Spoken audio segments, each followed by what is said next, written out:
Am I the idiot for wanting to buy something for myself, but not my wife? Important context: my wife, female 28, and I, male 30, have been married for 6 years.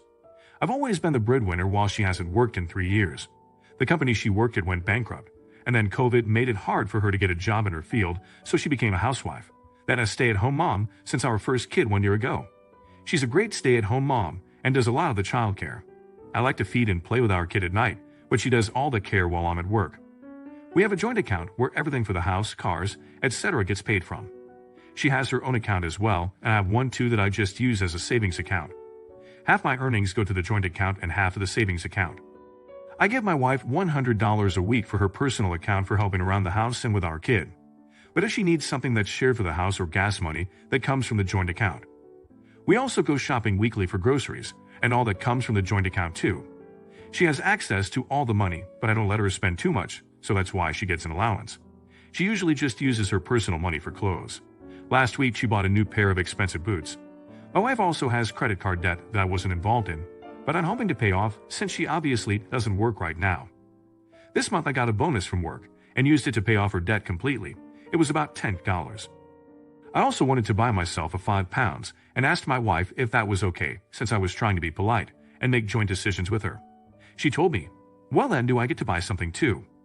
I was really confused because I just paid off her entire debt recently and she bought boots last week from the allowance I gave her. She told me it wasn't fair if I get to buy something and she doesn't, but I said I never buy stuff like that. She said I spend money on food all the time so it evens out, but I don't spend that much, maybe like $5 a day for lunch at work. I ended up telling her to just forget about it. I didn't need to buy the £5, but now she's telling me I'm an idiot because I would rather make both of us miserable than buy her something. But I just didn't want to spend $1,000 instead of $500 when I just paid $10 on her debt, so I changed my mind. I can see how she doesn't see paying off debt as a treat, but it was still a lot of money, and she also buys fun things all the time with her allowance while I put my extra money into the savings account. I don't think she likes that I save more than I let us spend because she likes to buy stuff all the time. Her sister is also a stay-at-home mom, and her sister's husband always remarks how he can't afford all the new clothes she wants to get, so I think this is just some kind of spoiled behavior that their parents taught them. So, am I the idiot? Not the idiot. However, you should put aside $100 for yourself each month for your own needs. Basically doing the same thing as you do for her. This way you can buy the things you need without having to ask. That being said, your wife's attitude bothers me. She is taking you for granted now. If my husband paid off my debt, I believe that I would be the one suggesting that he get himself something nice. Not the idiot. You just paid off $10,000 of her debt. That's a huge amount of money. If you didn't have to pay that off, she definitely would have gotten something as well. You just did something that is extremely generous on her behalf. Instead of bitching about wanting something too, she should be thanking you. Buy yourself your £5. Do it. If you don't buy things for yourself often, then get yourself a little treat. Is he holding money over his wife's head? Let me know in the comments. Now, am I the idiot for not wanting officially adopting my daughter? This is long and messy. In high school, I had two best friends. Mark, who passed away in May, who is 32. I, male 30, got kicked out of the house when I turned 16.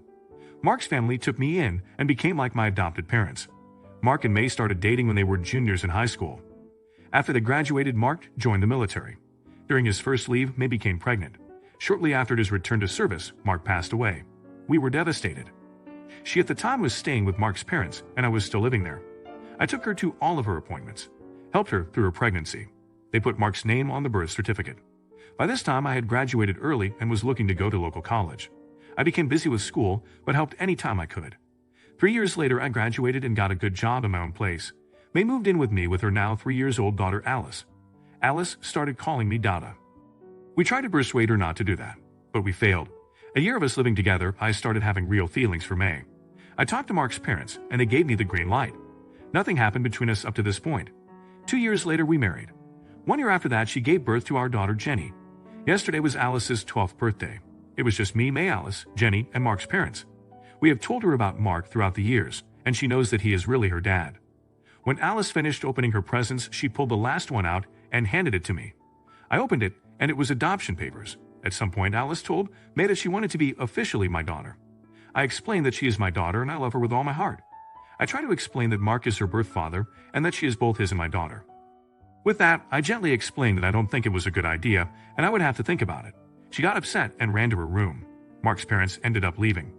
May and I got into a fight. I said I don't want to erase Mark from our history. After some back and forth, she called me an asshole and walked in Alice's room. She wouldn't let me in to talk and locked me out of the room. This morning, she would not talk to me and Alice was still crying. I don't know what to do. Please help. Also, I know it will be said divorce is not an option. I plan on going over to Mark's parents later tonight. Edit. I've not talked to Mark's parents yet. I will later tonight. Also, we have never discussed this situation in the past. I thought we were in a place of understanding that I am her dad, but Mark was her father. Her birthday was on Tuesday. Not the idiot.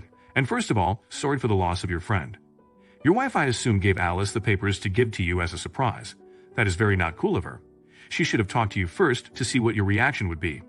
It's not your fault that you don't want to do this right now. It's a very tough decision and an important one. You would be the idiot if you rushed into making the decision and regretted it later. Not the idiot. This is a serious issue that shouldn't have been a surprise to original poster. His wife should have discussed it with him before Alice gave him the gift. The choice to adopt is personal and complicated. I imagine that original poster would come around to the idea, but maybe not. It's his sole decision, and it's not fair for everyone in the family to pressure him into it. Should he adopt his daughter? Let me know in the comments. Now, am I the idiot for insisting my family pay me? Alright, so I've always assumed I've had a good relationship with my adopted parents and siblings, and haven't really had any problems with them until this. So I'm female, 20 years old, was told about my sister's birthday that was happening, and my adopted parents asked if I was going to be attending. I told them that since it was after work, I could just swing by after my shift. I asked if there was anything that I needed to bring or if there was a specific dress code for the party, as I probably wouldn't have time to change out of my work clothes. They told me there was no dress code, but asked if I would be willing to get the food for the event, especially since I work at Zaxby's, and they offer party packs and everything, so I'd be able to do that and get a discount. I told them sure there wouldn't be a problem with that, but if I could get some assistance with payment, as it still would be around $600. They agreed that they'd pay me back part of the cost. So come to the night of the party, I show up and bring the food into the party, and basically for the rest of the night I get treated as a caterer instead of a party guest. Even by my parents and my sister, which frankly made me slightly irritated as I didn't really get to enjoy the party at all. So after the party, I pulled my sister off to the side and I handed her a bill. She looked confused as it was the full bill for everything that I had gotten. I told her that since I didn't get to enjoy the party and was delegated to working it then, I'm not going to work for free, even for family after I had expected to be a guest. I didn't even get to have any of the food. This got us into a pretty heated argument where my sister was saying that I was ruining her birthday and that it was an idiot move to charge for the entire bill after I had agreed to bring food for the party. I said that it was an idiot move to treat me as if I was working the party and that the bill stands. The argument continued on for a little bit before I left after telling her that I better get payment. But now I'm wondering if it was a little harsh and if I am being an asshole. Edit. Since it seems to be a common question of why I went to my sister, let me explain that my parents had left earlier than when the party ended, and I didn't realize at the time. I felt comfortable giving my sister the bill because she also treated me as a caterer and not a guest. I don't think that it can be an excuse if I'm an asshole or not, but since people keep asking, I'll give an answer. You're the idiot. You state your parents asked you to bring the food, which means you should have brought up the matter of payment with them, not your sister. I understand you felt like you were treated as an employee, and that sounds like maybe it was true, but the time to bring that up was in the moment, not after the party was over. Not the idiot.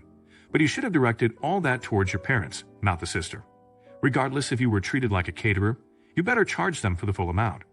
You didn't enjoy the party, you didn't eat, and were treated poorly. They need to compensate. Is she being greedy? Let me know in the comments. Now, am I the idiot for screaming at my sister for keeping secrets about my kid from me? I, female 35, live with my husband 35, and our 2 children, Madison 14, Katie 11. My sister Amanda 29 also lives with us. We have an agreement. She doesn't have to pay rent, but help with groceries and watch the girls when needed or get them to or from school. Our daughter Madison is a lot of work. She skips school and sneaks out. I found vapes in her bedroom and weed pens. Amanda was very similar to Madison at this age. Our dog had gotten out a few days ago, so I was replaying our outdoor video cameras to see if he came back for the food I left out in the middle of the night. Instead, I see Amanda leaving, then pulling up again around 45 minutes later at 3 a.m. She then gets out of her car, goes around to the passenger side, and pulls out Madison, who is literally stumbling. Amanda's practically carrying her in. You could tell she was drunk.